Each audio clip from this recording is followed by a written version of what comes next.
جب تم کسی دشمن پر تیر چلاؤ گے تو اس بات کا خیال رکھو کہ وہ تیر تم پر بھی پلٹ کر نشانہ رکھتی ہے۔ وہ کیسے؟ وہ ایسے کہ ایک بادشاہ تھا، اس کا ایک غلام اور ایک وزیر تھا۔ جو غلام اور وزیر تھے آپس میں دشمنی رکھتے تھے۔ ایک دن وہ غلام محل سے فرار ہو گیا۔ محل سے فرار ہونے کے بعد سپاہیوں کے تعاقب کرنے پر وہ غلام پکڑا بھی گیا اور بادشاہ کے حضور پیش کیا گیا، اور پھر وزیر کو موقع مل گیا۔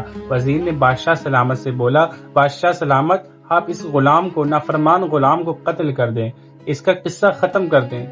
پھر غلام نے سوچا اور بولا، بادشاہ سلامت، اگر آپ میرا ناحق قتل کر دیں گے، آپ مجھے قتل کر دیں گے تو میدان محشر میں آپ اس کا کیا جواب دیں گے؟ میری ایک چھوٹی سی رائے ہے کہ میں اس وزیر کا قتل کر دوں، پھر آپ کو میرے قتل کا جواب نہ دینا پڑے۔ پھر بادشاہ نے وزیر سے پوچھا، وزیر تمہاری کیا رائے ہے؟ بادشاہ نے پھر اپنے میٹھے جملوں کا سہارا لیا اور پھر بولا، جہاں پناہ، میری رائے میں یہ مناسب ہے کہ خدا کے لیے پدرے بزرگوار کے صدقے میں اس غلام کو آزاد کر دے۔ پھر بادشاہ نے آزاد بھی کر دیا اس غلام کو، اور پھر دونوں کی جان بچی۔ وہ تیر جو دشمن پر چلائی گئی تھی مگر خود کے جسم پر پیوست ہوتے ہوتے بچ گئی۔